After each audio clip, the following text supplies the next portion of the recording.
Si terranno mercoledì alle ore 15:30 presso la chiesa del Sacro Cuore di Gesù i funerali di Patrizia Russo, uccisa dal marito Giovanni Salamone, che tenta il suicidio in carcere. A Licata, dopo l'esondazione del fiume Salso, si avviano i lavori per ripristinare la normalità. L'onorevole Cambiano, ex sindaco e parlamentare regionale, chiese al presidente della regione lo stato di calamità naturale. Schifani intanto convoca per oggi la giunta regionale per le prime risorse urgenti per far fronte ai danni. Intenso e difficile il lavoro della protezione civile del libero consorzio, intervenuta prontamente dopo il maltempo in provincia. C'è molta attesa per il voto per il rinnovo dei vertici del libero consorzio di Agrigento, previsti per il 15 dicembre. Il centrodestra candida a presidente il sindaco di Agrigento Schifani, che potrebbe gestire tranquillamente gli eventi di Agrigento, capitale della cultura. Slitterebbero così le elezioni comunali ad Agrigento in scadenza nel 2025. Grande partecipazione alla manifestazione La Valle Rosa, che si è svolta domenica presso la Valle dei Tempi per la prevenzione dei tumori. Perde ancora l'Acragas fuori casa, il Castrum Favara ottiene un pareggio. Panoramica degli avvenimenti sportivi del fine settimana calcistico.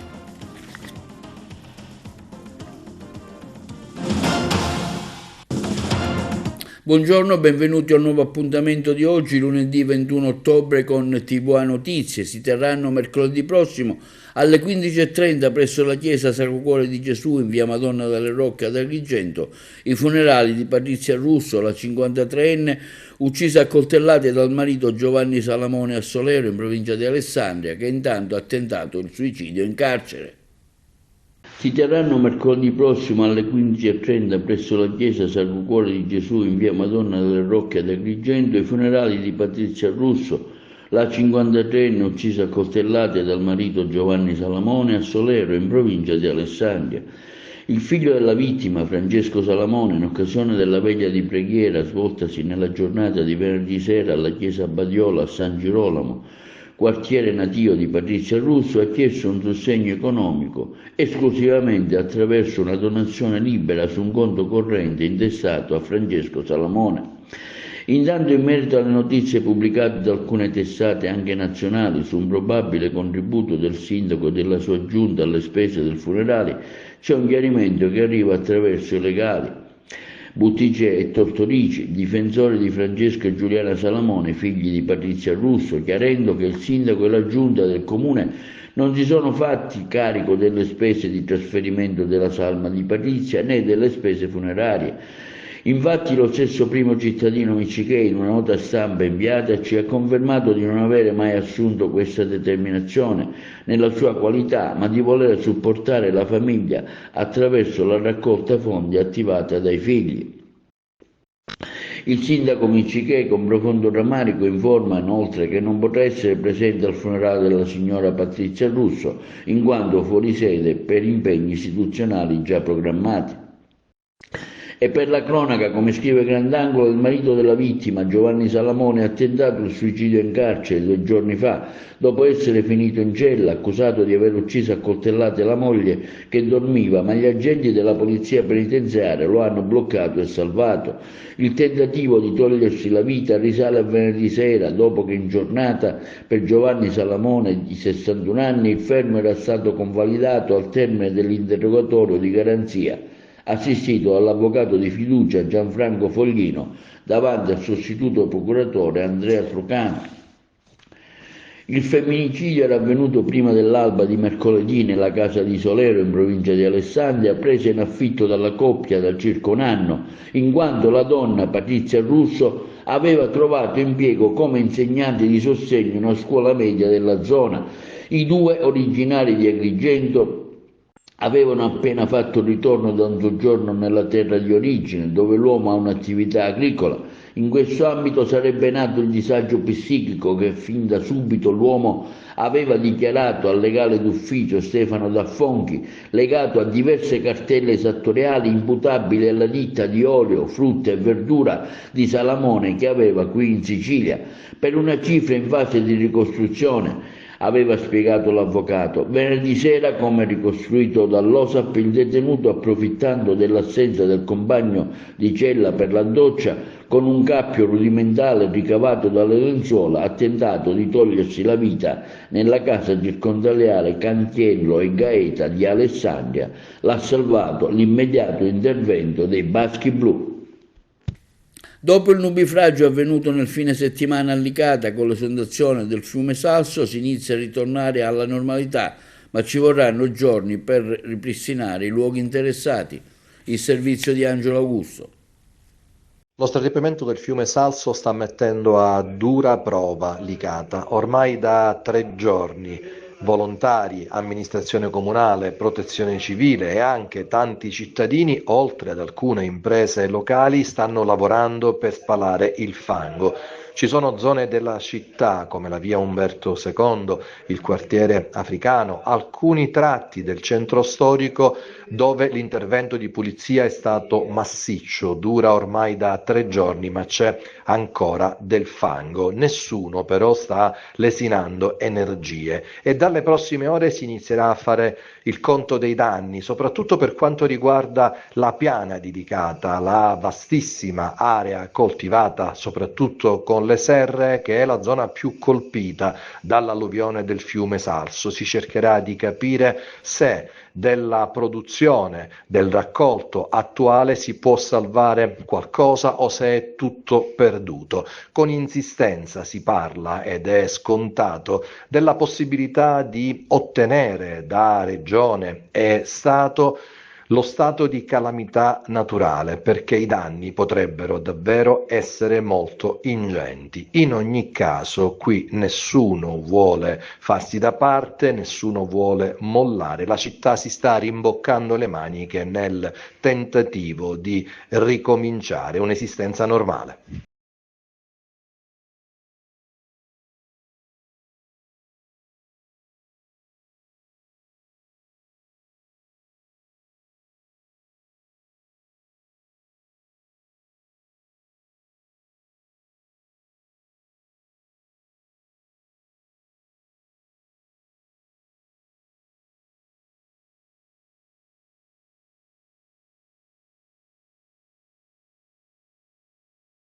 E sul maltempo in Sicilia il presidente della regione Renato Schifani ha deciso di convocare oggi la giunta regionale. In quella sede sarà valutato l'elenco dei danni subiti a causa del maltempo e saranno stanziate le prime risorse urgenti e necessarie a effettuare gli interventi in somma urgenza. E sull'emergenza maltempo in Sicilia interviene l'onorevole Cambiano chiedendo lo stato di calamità naturale. Sull'emergenza maltempo in Sicilia interviene l'onorevole Cambiano del Movimento 5 Stelle, già sindaco di Licata, chiedendo lo stato di calamità naturale. In questo momento di grande difficoltà, afferma l'onorevole Cambiano, desidero esprimere la mia più assoluta vicinanza alla comunità siciliane duramente colpite dal violento nubifragio, con particolare riferimento alla popolazione di Licata, che affronta la devastante esondazione del fiume Salso. Le immagini delle strade sommerse dell'acqua sono strazianti, testimoniano una realtà angustiante per l'intera comunità. Ma sebbene il disagio urbano sia evidente, la situazione risulta ancora più drammatica nei campi, dove intere coltivazioni sono state distrutte, aggravando ulteriormente una stagione agricola già pesantemente segnata dalla crisi idrica. È innegabile, afferma l'onorevole Cambiano, che l'inerzia del governo regionale nella pianificazione di interventi di messa in sicurezza del territorio abbia negli anni contribuito a determinare i gravi danni causati da fenomeni atmosferici estremi come quello attuale, che da tempo si susseguono con cadenza annuale e non possono certo inaspettati e imprevedibili. È emblematico il caso di Licata, dove dal 2016 la maggior parte dei fondi stanziati dopo la devastante alluvione di quell'anno non sono stati ancora utilizzati. È giunto pertanto il momento che la politica prenda atto della necessità immediata di avviare progetti di riqualificazione ambientale e geologica per prevenire il ripetersi di inutili tragedie. Alla luce di quanto accaduto, chiedo ufficialmente, afferma il parlamentare di 5 Stelle onorevole Cambiano, che venga dichiarato lo stato di calamità naturale per Licata e per tutte quelle aree siciliane colpite da questi eventi calamitosi. Fondamentale attivare immediatamente le risorse necessarie e fornire aiuti concreti agli agricoltori e ai cittadini fortemente danneggiati. Sono certo, in virtù della vicinanza solidale manifestatami da tanti colleghi, che ci sarà un impegno politico trasversale nella prossima manovra di assestamento di bilancio per dare un segnale concreto di presenza tangibile delle istituzioni del governo regionale. Desidero infine esprimere un ringraziamento alle forze dell'ordine coordinate dalla Prefettura, alla Protezione Civile, ai gruppi locali. Il loro tempestivo intervento ha salvato vite, impedendo che una tragedia già grave assumesse contorni ancora più drammatici, grazie al loro instancabile impegno.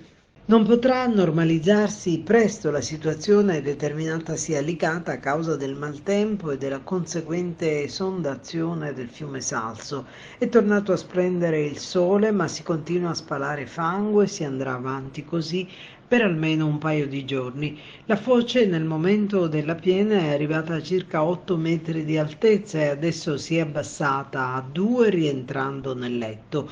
La criticità maggiore è quella del mercato ortofrutticolo di via Giarretta, che è completamente allagato. Sono in azione 2 mezzi meccanici e 4 idrovore che aspirano acqua e fango, oltre agli uomini della protezione civile, i dipendenti comunali e tanti volontari che sono al lavoro insieme ai proprietari dei magazzini dell'ortofrutticolo, che, avvalendosi di mezzi di spurgo, per tutta la notte fino alle 6 hanno lavorato su Corso Serrovira, la strada che unisce la zona del mare al resto della città, una via altamente trafficata dove sorgono case e tante attività commerciali. Adesso le stesse squadre si sono spostate in Corso Umberto e in via Giarretta. Le pale meccaniche stanno rimuovendo il grosso del fango, poi verrà gettata sabbia per fare consolidare il fango che rimane e si procederà poi al lavaggio delle strade. Intenso e difficile il lavoro di uomini e donne della protezione civile nel territorio di Licata, dove l'abbondanza di acque con la sondazione del fiume Salso ha distrutto interi quartieri ed ettari di terreno. È stata attivata da alcuni giorni la sala operativa della protezione civile del Libero Consorzio Comunale di Agrigento, guidata dal dirigente Achille Contino, impegnata con proprio personale a partecipare alle operazioni coadiuvate dal Dipartimento regionale. Oltre 10 tra uomini e donne della protezione civile e cantonieri del Libero Consorzio Comunale, coordinati da Marzo Tutto lo Mondo, sono stati impegnati fino a tarda notte nella giornata di venerdì, e numerosi interventi destinati alla popolazione rimasti bloccati, in particolare sulla strada provinciale SP5 nel territorio di Licata. Il Libero Consorzio Comunale ha effettuato altresì un monitoraggio della rete stradale provinciale tramite il proprio personale per verificare le situazioni di criticità. E sempre sul maltempo il video è diventato virale: uno scooter galleggiante in via Atenea a Catania a causa di un violento nubifragio e un uomo che non riesce a sottrarsi alla corrente. Provvidenziale è stato l'intervento di una ragazza che lo ha afferrato e portato in salvo il servizio dei colleghi di Catania. Si chiama Angela Isaac, 28 anni, originaria della Nigeria, ma in Italia da quasi 10 anni e tra 2 anni potrà ottenere la cittadinanza italiana. È lei la donna del momento, colei che ha salvato un uomo travolto dall'acqua lungo via Etnea sabato a Catania. La scena è stata immortalata con un telefonino da un balcone con il video che in poco tempo è diventato virale su tutti i social. L'anziano si trovava all'altezza della Rinascente quando è caduto dallo scooter elettrico senza più riuscire a fermarsi. La donna, che lavora presso un bar, lo ha raggiunto e dopo averlo afferrato per il giubbotto lo ha messo in salvo in una bottega che si trova proprio di fronte al bar in cui lavora. Lei non merita solo la nostra riconoscenza, ma segni tangibili di gratitudine. L'ho sentita e vista e la incontrerò nei prossimi giorni al comune di Catania. Questo quanto scritto in un post su Facebook il sindaco Enrico Tarantino. Abbiamo avuto una bella lezione di solidarietà. Quindi ho visto che le signore nessuno voleva aiutare ieri, quindi mi sono preso, va bene, non ti dico tanto coraggio, un po' di coraggio a salvarci questi signori. All'improvviso sei diventata un'eroina. Grazie, grazie, mi fa piacere, anche il mio piacere è che ho salvato qualcuno, ho dato la vita a qualcuno ieri, perché dopodiché non lo so che succedere dopo, quindi mi sono dovuto a dare la vita, a salvare. Non sono Dio, però Dio mi ha aiutato a salvare questo signore. Cosa ti ha detto poi questo signore? Non lo so che fine ha fatto a questo signore, non ho visto, però mi fa piacere se questo signore che ho salvato ieri che sta bene. Secondo me era una prova. Ho detto va bene, proviamo, vediamo se posso riuscire a salvare questo signore. Perché il mio pensiero era il mio lavoro, non strobare i tavoli, le sedie, che stavo portando via l'acqua, perché la corrente dell'acqua era fortissima, quindi era il mio pensiero. E visto lui là caduta di fronte alla rinascente che nessuno non voleva aiutare, e ho preso un po' di coraggio, ho aiutato questa signora. Ho ricevuto tanti complimenti online, Catania Today, su Facebook, su TikTok, e io voglio ringraziare a tutto il mondo che le fa i buoni commenti. Come io sono senza telefono, quindi non posso scrivere, e con questa video voglio ringraziare a tutto il mondo, voglio ringraziare l'Italia, grazie per i commenti, grazie per le preghe, grazie per tutto, con grande cuore. E c'è molta attesa per il voto del prossimo 15 dicembre per il rinnovo delle massime cariche politiche alla guida del libero consorzio di Agrigento, il servizio. C'è molta attesa per il voto del prossimo 15 dicembre per il rinnovo delle massime cariche politiche alla guida dei liberi consorzi, cioè le province, dopo anni di commissariamento in Sicilia, tra questi anche quella di Agrigento. Un accordo è stato siglato dal centrodestra a Palermo per andare compatti e uniti per l'elezione del nuovo presidente e dei suoi assessori che la dovranno guidare. Le elezioni saranno di secondo livello, cioè non saranno i cittadini a esprimersi con il voto, bensì andranno a votare esclusivamente i sindaci e i consiglieri comunali eletti nei comuni della nostra provincia e così anche per le altre della Sicilia, come Enna, Ragusa, Siracusa e Trapani, mentre le tre città metropolitane, Palermo, Catania e Messina, lo faranno solo per i consigli metropolitani, in quanto la guida alla presidenza sarà assegnata d'ufficio a ogni sindaco della stessa città. Stando ad alcune notizie diffuse, si viene a conoscenza che per Agrigento dovrebbe essere stato chiuso un accordo politico dal centrodestra per eleggere il sindaco della città di Agrigento Francesco Miccichè, per poter così facilitare le elezioni comunali in città che si terranno nel 2025, periodo di scadenza del sindaco e dei consiglieri comunali, il periodo in cui la nostra città è interessata agli eventi di Agrigento Capitale della Cultura 2025. Ciò permetterebbe di facilitare le elezioni al 2026 e quindi Francesco Miccichè potrebbe tranquillamente gestire gli eventi culturali. Con queste elezioni si potranno così riavere gli organi politici che andranno a gestire l'attività delle province, abolite circa 10 anni fa dal governo Crocetta e gestita allora da commissari regionali. C'è tanta attesa affinché i liberi consorzi possano ritornare ad avere un ruolo di coordinamento tra i comuni e la regione, un ruolo importante, collegamento tra le varie realtà istituzionali e le competenze a loro assegnate. Ricordiamo che la loro nascita risale al Regno Sabaudo nel lontano 1859, ai tempi di Re Vittorio Emanuele II, e successivamente il 3 marzo del 1934 dallo Stato italiano, in cui venne definita ente autarchico territoriale con riconosciuta personalità giuridica e autorità amministrativa. Tra i settori di competenza la viabilità stradale, la gestione delle scuole superiori, il turismo, la valorizzazione dell'ambiente, la promozione dello sviluppo delle comunità provinciali, ma il vero nodo da sciogliere è la dotazione finanziaria delle stesse dopo anni di tagli e sacrifici nella loro gestione, ad esempio il personale che nel frattempo è andato in pensione e non sono stati più fatti nuovi concorsi per la loro sostituzione, quindi la mancanza di risorse economiche, ma l'auspicio di tanti è che si ritorni a un ruolo attivo dei cittadini, come era prima, che possano esprimere attraverso l'elezione diretta gli organi presidenziali. Grande la partecipazione alla manifestazione La Valle Rosa che si è svolta domenica presso la Valle dei Templi, organizzata dall'Associazione Solidale, che ha visto la partecipazione di tante associazioni civili e militari che hanno accolto l'invito al corteo che si è snodato all'interno della Valle dei Templi. Ha partecipato anche il club Agrigento Lions Valle dei Templi.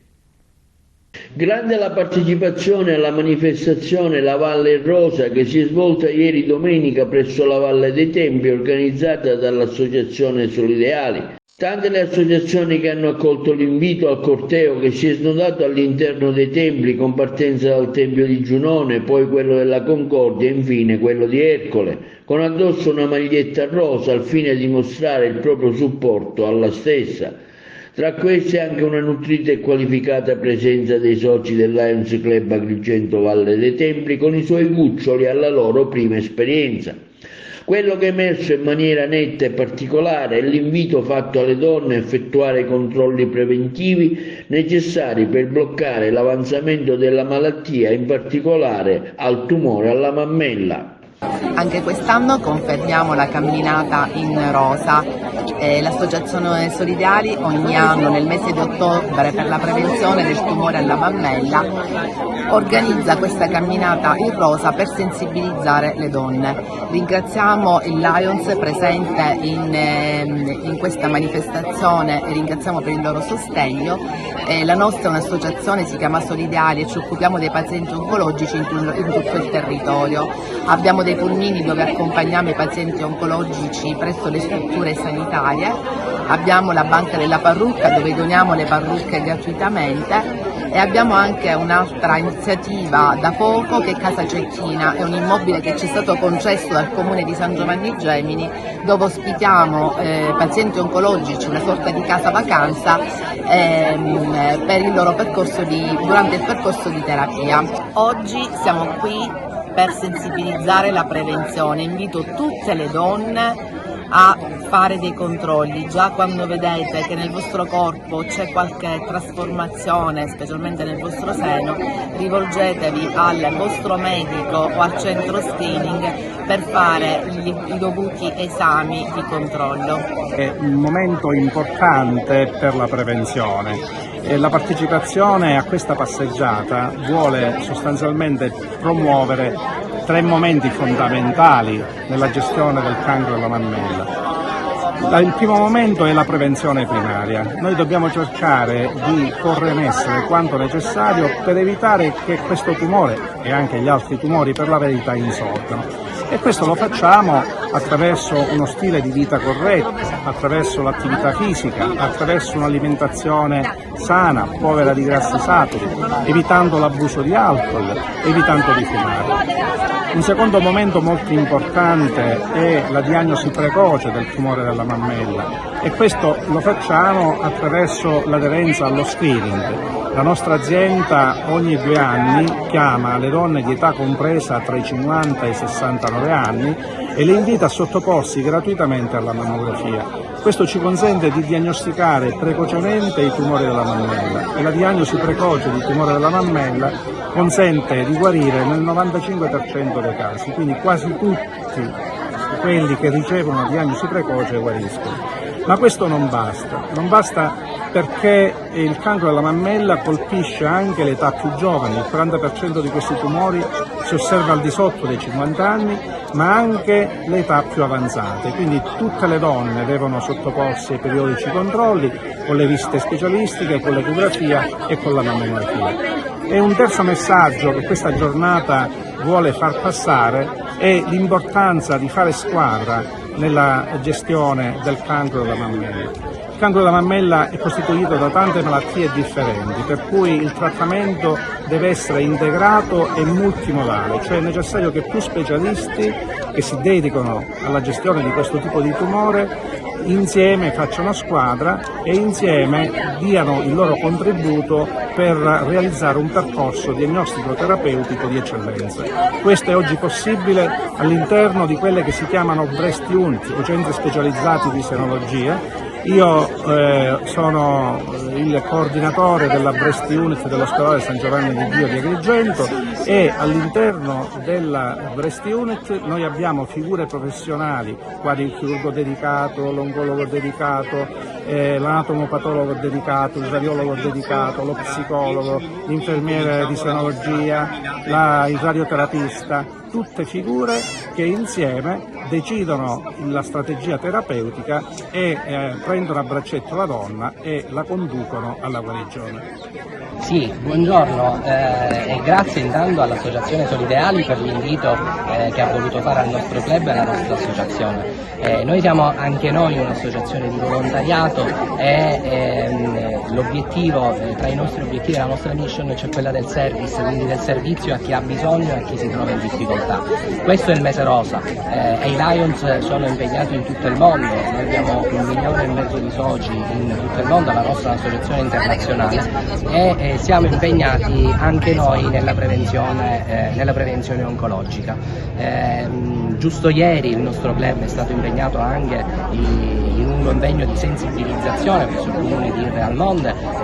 Il dottore Antonino Savarino è stato con noi per parlare e per relazionare in merito alla necessità di una prevenzione, elemento essenziale e fondamentale per cercare di prevenire le malattie oncologiche. Con Solideali oggi siamo qua perché dobbiamo fare anche noi sensibilizzazione, dobbiamo dare il nostro supporto e dobbiamo cercare di essere tutti uniti, perché sicuramente tutti uniti riusciremo a poter far meglio e a cercare di debellare quanto possibile questa malattia. Grazie al dottor Spadella e grazie al Lions Club di Agrigento Valle dei Templi perché testimoniate veramente che cosa significa fare service. Grazie. Grazie a voi. Sicurezza sul lavoro nel settore dell'artigianato, al centro dell'incontro di oggi a San Mattia ai Crociferi a Palermo. L'organo paritetico territoriale artigianato ha coinvolto nel significativo appuntamento i principali protagonisti in ordine al tema della sicurezza sui luoghi di lavoro, i colleghi di Palermo.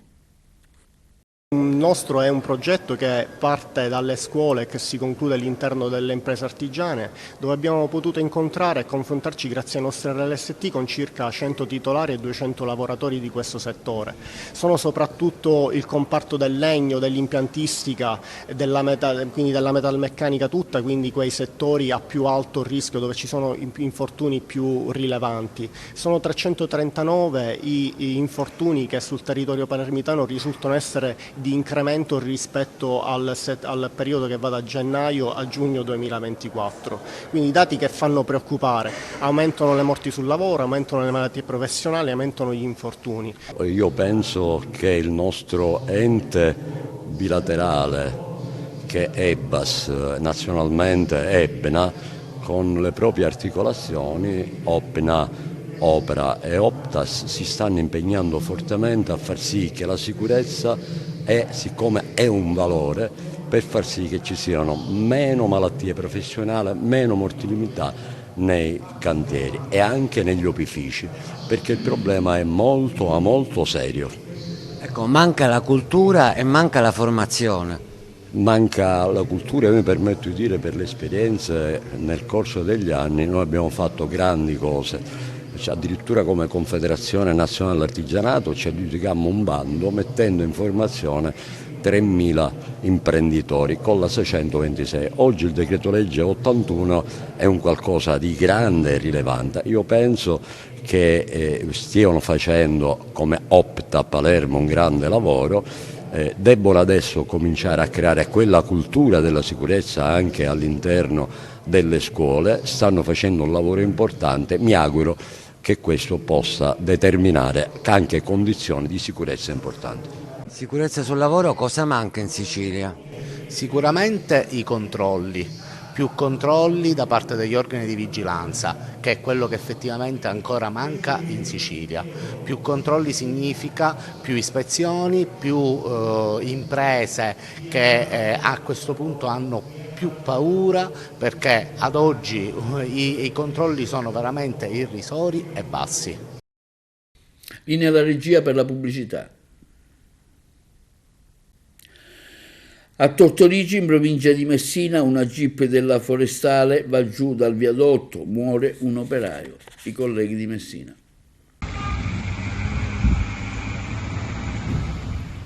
Sono ancora in fase di accertamento le cause dell'incidente costato la vita sabato pomeriggio ad un operaio del servizio antincendio della Guardia Forestale nel sinistro autonomo avvenuto intorno alle ore 16 in via Roma, a Tortorici, dove sono rimaste ferite altre 2 persone. I 3 operai, secondo una prima ricostruzione ancora al vaglio degli inquirenti, viaggiavano a bordo di un fuoristrada della Forestale che è precipitato nel vuoto da un viadotto. In queste ore si sta cercando di capire cosa abbia fatto perdere il controllo del mezzo al conducente. Lanciato l'allarme, sul posto sono giunti i vigili del fuoco del comando di Messina, una squadra di Sant'Agata Militello, l'autocru dei vigili del fuoco e i sanitari del 118. Purtroppo all'arrivo dei soccorsi uno degli operai aveva già perso la vita. Si tratta di Sebastiano Calà Campagna, 61 anni, che tra pochi mesi sarebbe andato in pensione. Gli altri 2 occupanti sono rimasti feriti, uno in condizioni più gravi, è stato estratto con fatica dalle lamiere contorte del mezzo e portato in elisoccorso al Policlinico Gaetano Martino di Messina. L'altro operaio, ferito in maniera più lieve, è stato invece trasportato in ambulanza all'ospedale di Sant'Agata di Militello. Le cause dell'incidente, come detto, sono ancora in fase di accertamento. La notizia ha subito scosso i comuni della zona nebroidea. Il sindaco di Naso, Gaetano Nani, scrive: a nome della città di Naso, dell'amministrazione comunale e mio personale esprimo il più profondo cordoglio per la tragica scomparsa dell'operaio della Forestale, avvenuta sabato pomeriggio a Tortorici. Un'ennesima tragedia sul lavoro che in questo caso colpisce il personale impegnato ogni giorno per la gestione sostenibile dei boschi e la salvaguardia del grande patrimonio ambientale e naturalistico siciliano. È una perdita importante per tutta la comunità nebroidea. Alla famiglia dell'operaio deceduto giunge pertanto l'affettuoso abbraccio di tutti i cittadini di Naso.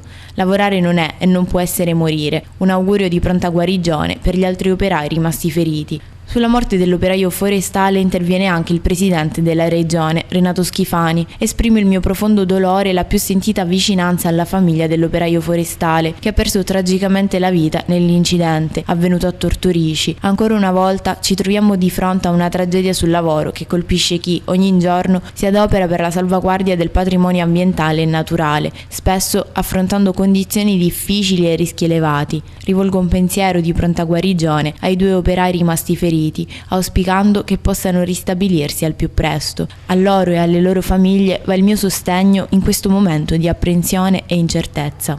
Il cordoglio di FAI CISL, FLAI CGIL, WILA, WIL è stato affidato alle parole dei segretari generali Sabina Barresi, Giuseppe Nesgro e Nino Marino. Ancora una volta perdiamo uno di noi, un operaio forestale che tra pochi mesi e dopo tanti anni di precariato avrebbe raggiunto la sospirata pensione. Siamo profondamente addolorati e siamo vicini alla famiglia in questo momento di grande dolore. È uno strazio per tutti, affermano. Quando un lavoratore perde la vita nell'espletamento del dovere di un servizio che dimostra l'abnegazione di una categoria, quella dei lavoratori forestali, sempre in prima linea in un lavoro notoriamente difficile, impegnativo e logorante come quello dell'antincendio forestale. È accaduto con Paolo Todaro qualche anno fa, si ripete oggi, perdiamo un altro amico.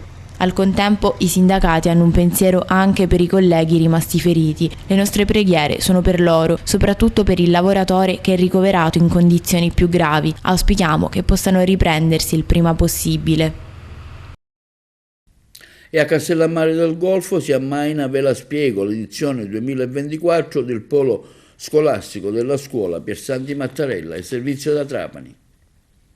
2 paroline soltanto, non appena arriveremo a bordo saranno gli armatori stessi che vi faranno vedere dove sono le dotazioni di sicurezza, ovvero le cinture di salvataggio, giusto per avere un'idea di poi come muoversi a bordo. C'è vento, non tantissimo ma c'è, quindi vi prego di ascoltare assolutamente alla perfezione quello che vi dicono i vostri armatori e non prendere iniziativa senza che nessuno vi dica cosa fare o dove muovervi. Detto ciò, vi auguro buon vento, ci vediamo tutti a Balestrato. Va bene? Allora, dico.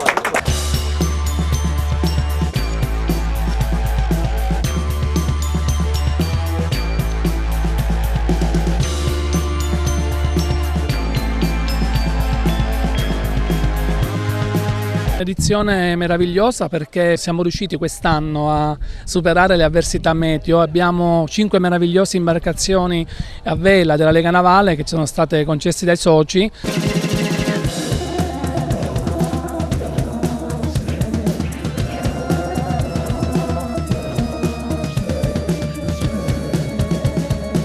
Volevo ringraziare veramente intanto il nostro dirigente scolastico, i colleghi dell'indirizzo nautico e manutenzione e assistenza tecnica, tutto il polo statale per Santi Mattarella, la Lega Navale, la Marina di Balestrate e l'Astronautica, perché questa importante veleggiata ricade all'interno di questo Sisili Salone Nautico.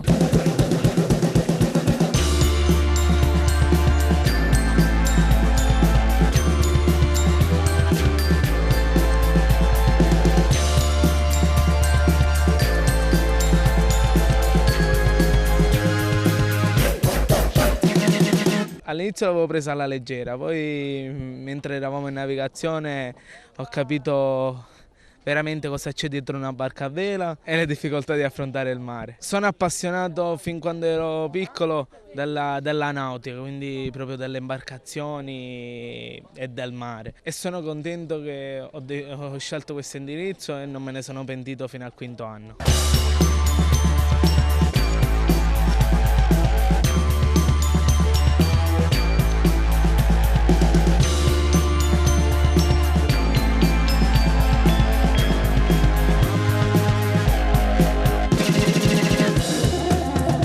Quest'anno mi diplomo, appena esco da questa scuola, ovviamente questa scuola dà molti sbocchi lavorativi, voglio fare i concorsi della Marina Militare che come scuola mi dà anche questa opportunità. Questa veleggiata è servito anche a farmi capire che la scuola non è soltanto in classe nei banchi con dei libri, ma è anche questo, uscire in barca a vela è stata un'esperienza bellissima. Un indirizzo che ancora una volta, sottolineo, ha veramente un'infinità, una ricchezza di opportunità che vanno dal diporto a diventare direttori di macchina, alla logistica, ci sono lavori da fare in mare ma lavori che possono anche essere organizzati da terra, questo veramente lo sottolineiamo.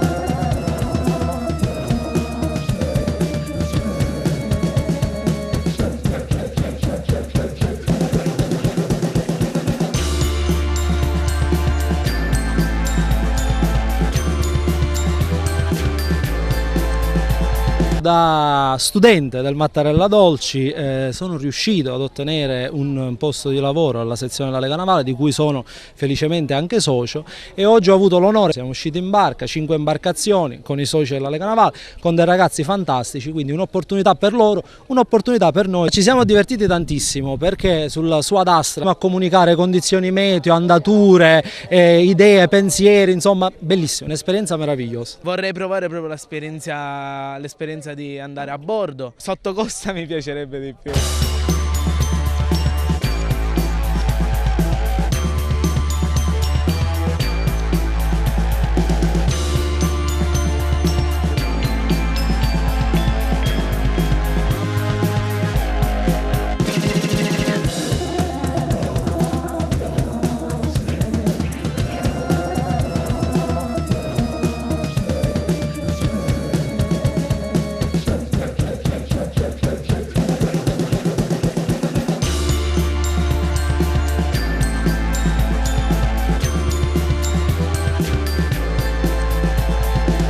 Abbiamo conosciuto tanti enti e agenzie marittime, sono veramente alla ricerca di personale diplomato trasporto e logistica per poterli ovviamente subito assumere. Il progetto Vela Spiego, che coinvolge non solo i ragazzi del nostro indirizzo ma anche le scuole medie. Noi qui oggi siamo con l'Istituto Comprensivo Rettorevola di Balestrate, è stato veramente un evento ricco di tante novità. La premiazione ha una valenza simbolica, in particolare volevo ringraziare il presidente della Lega Navale Giuseppe Stabile.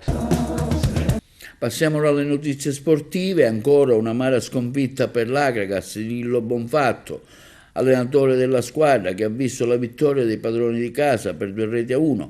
L'analisi della partita fatta dal collega Carmelo Lentini con il commento del mister Lillo Bonfatto. Ancora un'amara sconfitta per l'Acregas di Lillo Bonfatto, che ha assaporato inizialmente il vantaggio. La rete era stata trasformata da un penalty da Grillo.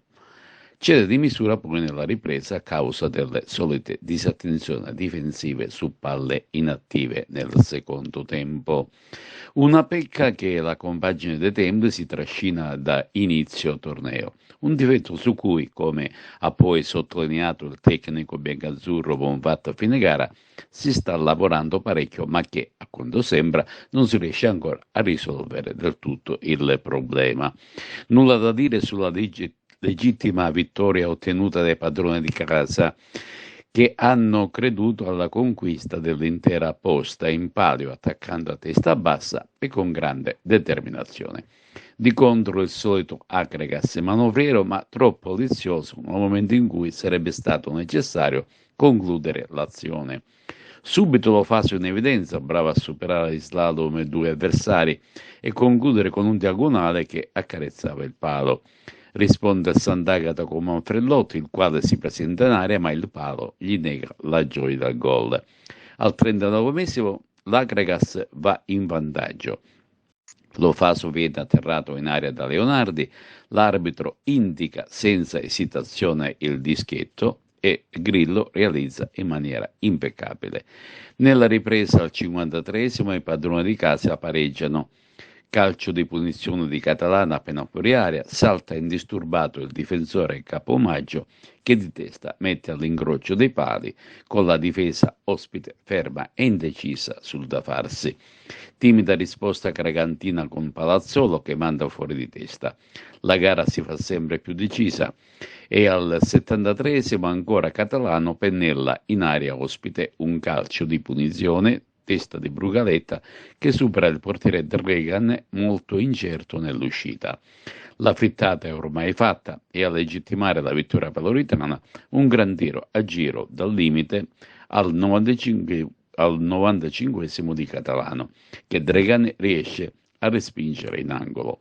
Mercoledì prossimo, 23 ottobre, sarà ancora campionato con l'Acregas di scena all'Esseneto con il Ragusa. Ma seguiamo cosa ha detto dentro gli spogliatoi a fine gara il tecnico Lillo Bonfatto. Post gara Sant'Agata Acregas 2-1 in sala stampa mister Lillo Bonfatto. Un bel primo tempo dell'Acregas, poi nella ripresa 2 colpi di testa hanno condannato i biancoazzurri alla sconfitta, la quinta in campionato. Sì, ma non basta il primo tempo. Abbiamo segnato, abbiamo fatto anche altre azioni per fare gol. Però io voglio ricordare bene il secondo tempo, perché poi il secondo tempo non abbiamo avuto più coraggio di giocare e quello la mia squadra non lo deve fare. Poi abbiamo preso 2 gol, secondo me, per disattenzione e non ce lo possiamo permettere per la classifica che abbiamo, anche per i giocatori che abbiamo, e quindi dobbiamo essere molto più scaltri, più svegli, più convinti di fare le cose per bene, perché la squadra ha preso 2 gol uguali su due punizioni. Quindi significa che durante la settimana ci lavoriamo, però è mancata quell'attenzione che poi ci fa perdere le partite, ci fa perdere i punti, ci fa perdere anche consapevolezza, eccetera, eccetera. Oltre al calo nella ripresa, un calo anche fisico, cos'è mancato all'Acregas? Ma io non credo che sia un calo fisico, perché i ragazzi anche fino all'ultimo hanno cercato di fare qualcosa. Però è vero che siamo stati un po' confusionari, soprattutto negli ultimi 20-25 minuti. Ripeto, questa squadra ha bisogno solo e esclusivamente di cercare di giocare, perché solo attraverso il gioco e il ritmo e soprattutto le idee si può fare qualcosa. Mister, un primo tempo secondo me molto equilibrato. Possibile che nella ripresa la sua squadra ha avuto quella classica paura di vincere? Può essere, però non deve essere un alibi, una scusante. Io ho chiesto ai ragazzi che il nostro campionato deve essere fatto, sì è vero, è un campionato difficile, dobbiamo cercare ogni domenica di tirare il massimo, di acquisire più punti possibili, però quella paura che lei mi dice a tratti le ho viste, soprattutto quando, ma molto probabilmente è anche la classifica purtroppo, quindi abbiamo voglia di tirarci su e lo vedo negli occhi durante la settimana di questi ragazzi, perché poi alla fine lavorano veramente bene, però purtroppo non parlo di fortuna o sfortuna, però ogni tanto gli episodi ci girano a sfavore. Con questo non voglio dire che il Sant'Agata non abbia meritato la partita, assolutamente, se ha vinto significa che ha meritato tutto. Mercoledì la sfida casalinga contro il Ragusa, sarà vietato sbagliare per l'Acragas? Assolutamente, giochiamo in casa, a prescindere se era il Ragusa oppure qualche altra squadra, noi dobbiamo cercare di fare punti, perché è giusto dare segnali importanti. Noi, devo essere sincero, qua eravamo venuti anche per fare una grande prestazione, l'abbiamo fatta a metà, su questo punto di vista dobbiamo ancora migliorare tanto, però non possiamo sbagliare. Mister, un'ultima cosa che più che una domanda era una curiosità. Avete bloccato la Scafatese sull'1-1, una partita dove probabilmente meritavate anche di più. Possibile che questa gara giocata bene dalla sua squadra ha influito negativamente sui ragazzi, nel senso che possono pensare: abbiamo bloccato la capolista, possiamo giocarcela adesso con chiunque? No, non credo che i miei ragazzi siano così, tra virgolette, presuntuosi di arrivare a fermare la capolista con una grande prestazione e venire a Sant'Agata e dire vabbè, oggi ci divertiamo. Non è così, perché sappiamo, l'ho detto prima, la classifica che abbiamo, quindi dobbiamo lavorare sempre per crescere, per migliorare. Purtroppo otteniamo poco, e quello ne sono rammaricato io, ma sono anche rammaricati i ragazzi, però vuol dire che non basta, dobbiamo svegliarci, il primo io, dobbiamo cercare di onorare ancora di più questa maglia, dobbiamo cercare di dare ancora di più. Vediamo ora un servizio con i risultati della Serie D Girone I del campionato di promozione di prima categoria, curato sempre dal collega Carmelo Lentini. Termina in parità 2-2 la sfida interna a Castro Favara contro una Nissa molto intraprendente, impresa casalinga della San Cataldese, che supera il Pompei per 1-0 ed abbandona così la zona bassa, lasciando l'Acragas all'ultimo posto. Sconfitta immeritata per il Licata 1-0 al Granillo, piegato da una Regina in crisi di gioco. Passa da Cireale Lenna con il risultato di 1-2, sconfitto il Siracusa all'Ocre per 2-0 e adesso si allontana sempre più dalla vetta. In cima alla graduatoria infatti c'è la Scafatese, che è stata fermata in casa sul nulla di fatto dal Sambiase. La classifica rimane sempre molto corta sia per la vetta che per la coda. Scendiamo di categoria. In eccellenza l'Unitas Sciacca pareggia in casa con l'Athletic Club Palermo per 1-1, vantaggio Saccense con D'Amico, poi pareggiano gli ospiti con Giuliano in piena recupero al 91esimo. Morale della favola, infatti la compagine palermitana viene raggiunta dal San Giorgio La Piana, mentre lo Sciacca raggiunge quota 10 a solo 4 punti dalle 2 di testa. Il prossimo turno, l'Unitas del tecnico Angelo Gaffano, sarà di scena a Castelvetrano contro la locale Folgore. In promozione Girone C torna a vincere l'Aragona del tecnico Angelo Mercante con una tripletta nei confronti del Villarosa. Le marcature sono state di Iatta e poi doppietta del solito bomber Peppe Campino. Il Gemini vince il derby agrigentino con il Casteltermine grazie alla rete di Lio. Ha riposato il Camarat, che viene così raggiunto in vetta dal Nicosia, e vittorioso quest'ultimo a Santa Venerino con il risultato di 1-4. La Laguna raggiunge il secondo posto ad appena 2 punti dalla coppia di testa. In bilico il Casteltermine in penultima posizione. Domenica prossima Aragona ancora in casa con il riposto, Camarat a Salaci con il Santa Venerina, il Gemini sul campo del capolista Nicosia, infine difficile trasferta per il Casteltermine a Giarre. Infine concludiamo con la prima categoria nel girone B, torna a giocare tra le pure amiche l'Empedoclina, ma a porte chiuse. Purtroppo è stato un ritorno negativo, in quanto la compagine granata si è dovuta arrendere al cospetto dell'avversario di turno, esattamente lo Sporting Termini, per 1-2. Di Giuffrida la rete Empedoclina, mentre per gli ospiti hanno segnato Taormina e Dinieri.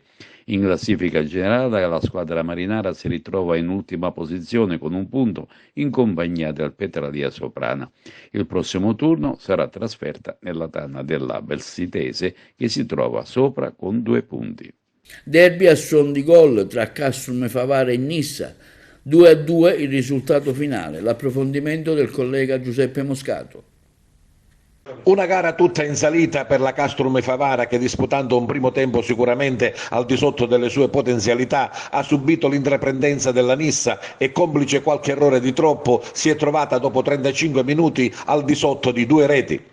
Un approccio sbagliato con la gara ammesso anche dal tecnico favarese Pietro Infantino, che ha comunque avuto la forza e le parole giuste per caricare i suoi ragazzi che sono usciti dallo spogliatoio dopo la pausa del primo tempo con la giusta mentalità, mettendo in campo grinta e spirito diverso, grazie ai quali sono riusciti a riequilibrare il risultato. Alla fine la parità ci sembra giusta per quello che le due squadre hanno espresso. La Nissa si è confermata un'ottima compagine, soprattutto in trasferta, ed il Favara ha dimostrato di avere testa e determinazione e di non abbattersi anche dopo un pesante 2-0. La Nissa ha sfruttato appieno gli errori del Favara, al 10° si porta in vantaggio dopo una indecisione in aria dei difensori giallo-blu. Maltese mette in rete scavalcando con un pallonetto Scuffia. La Nissa sembra la padrona del campo e prima del riposo raddoppia. Vaccaro a terra in area Bollino, calcio di rigore che lo stesso trasforma. Nella ripresa la Castrum Favara è un'altra squadra, presta l'avversario ad accorciare le distanze, ci pensa Mudasiru, il cui tiro dal limite assume uno strano rimbalzo che scavalca l'estremo difensore nisseno e termina in rete.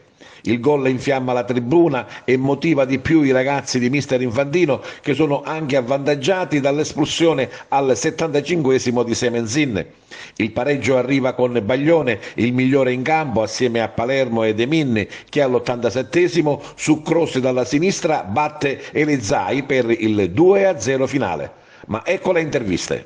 Parto dal secondo tempo, credo che è quella la squadra che vogliamo tutti. Credo che hanno fatto una partita, un secondo tempo importante contro una squadra forte, allenata bene, però abbiamo messo forse qualcosina in più rispetto al primo tempo. Poi, se devo parlare della gara, io credo che devo fare un mea culpa, credo che i ragazzi non c'entrano nulla, credo che la preparazione alla partita forse è stata molto stressante, nel senso che abbiamo alzato l'asticella, abbiamo messo un po' di tensione, di ansia di questa partita sentita. Questi ragazzi hanno bisogno di serenità, di tranquillità, di divertimento. Credo che loro hanno fatto sempre partite strepitose, sempre con quella comunicazione, con quella gestione. Forse ho sbagliato qualcosa io nella preparazione alla gara. I ragazzi credo che avevano mente oscurata, gambe lente, molta tensione, volevano regalare questa vittoria ai nostri tifosi. Sicuramente tra il primo e il secondo tempo ho detto le parole giuste e credo che c'è stata il Castrum Favara, quello che piace a tutti noi. Analizziamo allora la partita, questo primo tempo un po' insomma un Favara che non si vedeva, che non riusciva a uscire, e una Nissa che insomma l'ha fatta soffrire. Ma la Nissa ha giocatori importanti, ha un allenatore importante, non puoi dare tutte queste possibilità, ma le azioni che ha fatto la Nissa sono tutti errori nostri di gestione della palla, di questa ansia che aveva. Senza nulla togliere a Favara, al quale faccio complimenti per il temperamento e l'aggressività che ha messo in tutto l'arco della gara. Credo che ne fa male non vincere, non portare a casa i 3 punti questa giornata, anche perché abbiamo pareggiato una partita dove abbiamo preso un gol fortuito sul rimpallo ai 15 metri, che forse è la prima volta che lo vedo da quando alleno, da quando gioco a calcio, con poche sofferenze tattiche, senza aver subito mai un tiro pericoloso da parte degli avversari, però ti ripeto, il calcio è questo, piuttosto che guardare gli errori degli altri, perché sull'espulsione di Semenzin c'è un chiaro errore dell'assistente di linea. Dobbiamo guardare noi stessi, dobbiamo capire che certe sciocchezze non si fanno, ed è la terza volta che si ripete che finiamo in 10 la partita fuori dalle mura amiche, quindi dobbiamo pensare a togliere questi errori che facciamo sistematicamente. Sicuramente siamo scesi un po' molli, l'atteggiamento non era secondo me quello giusto, poi sicuramente in settimana andremo ad analizzare con il mister gli errori, però devo dire che comunque la squadra ha avuto una reazione importante, non era facile comunque contro una grande squadra andare a ribaltare il risultato e poi ottenere comunque un punto importante. Secondo tempo infatti poi siete riusciti a ristabilire l'equilibrio con un Baglione, dobbiamo dire, superbo. Sì, vabbè, io penso che l'atteggiamento poi è cambiato da parte di tutta la squadra e se giriamo tutti sicuramente io sono più avvantaggiato, come del resto i miei compagni, quindi penso che il secondo tempo dobbiamo ripartire dal secondo tempo, dall'atteggiamento che abbiamo avuto nel secondo tempo, e penso che possiamo fare grandi cose. Sì, come l'avevo detto sabato ieri, quella partita era veramente sentito, poi all'inizio eravamo un pochino mentalmente un pochino leggeri, meno il fatto che poi al secondo tempo il mister a rialzare la testa a tutti, perché noi quando ci alleniamo prima il mentale per poter recuperare questo tipo di partite fino alla fine e lottare.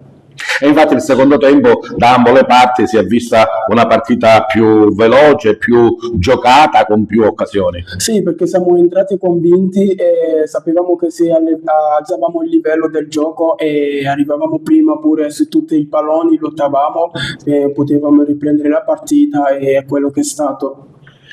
E che abbiamo sofferto un po' il loro palleggio, la mia impressione questa, quindi eravamo un po' contratti e non riuscivamo a uscire con la palla a piedi. Ho detto sempre che questa squadra, se gioca con palle lunghe, difficilmente riesce a dare meglio di sé, ma quando fa fraseggio e sa fare bene il nostro centrocampo, possiamo diventare pericolosi.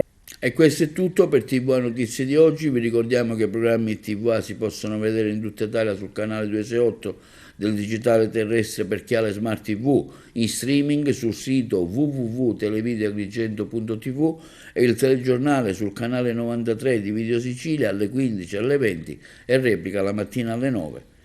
E i nostri servizi li potete visionare sul canale YouTube di Televideo Agrigento. E questo è tutto e vi auguriamo una buona serata.